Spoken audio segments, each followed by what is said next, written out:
La journée de la femme, ça sert à mettre à l'honneur les femmes, mais pour moi, c'est tous les jours que c'est la journée de la femme. Eh non, madame, désolé.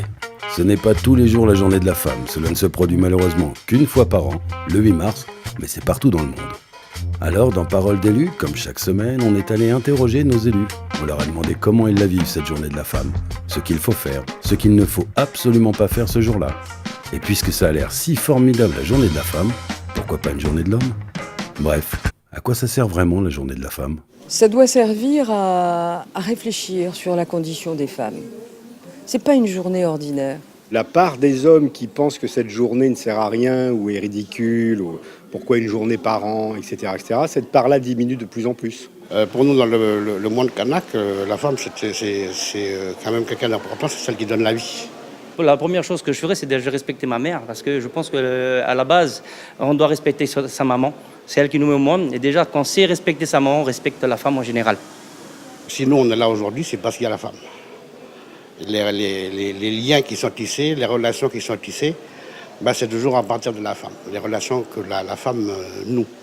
Et elle vient, s'insère dans un clan, mais à partir de là, elle donne vie, et puis elle donne la vie à la personne, au clan, et après aux générations. Qu'est-ce qu'il ne faut pas faire ce jour-là ? Je crois qu'il ne faut pas faire ce qu'on fait tous les jours.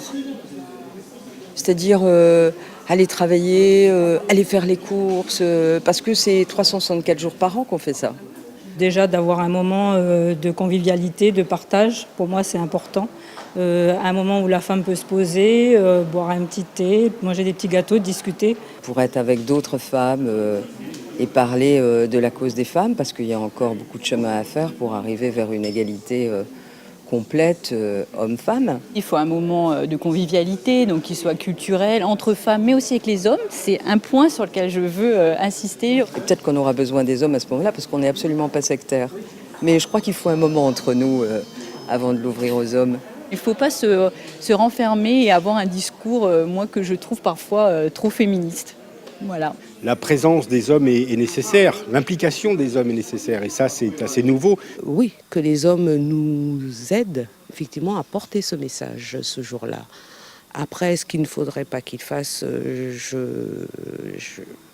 écoutez, moi je parle pour les femmes. Pourquoi il n'y a pas de journée de l'homme ? Je pense que nous, l'homme aujourd'hui, il est carrément devant des choses. La journée de l'homme, mais c'est 364 jours par an. Donc ils n'ont rien à demander de plus que ça. D'abord, on exprimerait quoi à cette journée de l'homme ?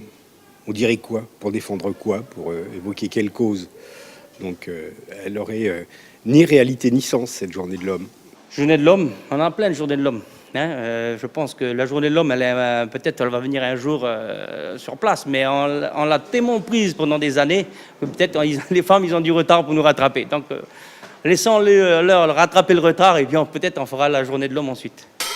La journée de la femme, justement, a une réalité et un sens. C'est ceux d'interpeller, parce qu'il y a encore besoin d'interpellation. Tout n'est pas réglé, contrairement à ce qu'on voudrait croire, à ce que l'on peut penser, tout n'est pas réglé. Il reste vraiment, vraiment beaucoup de travail.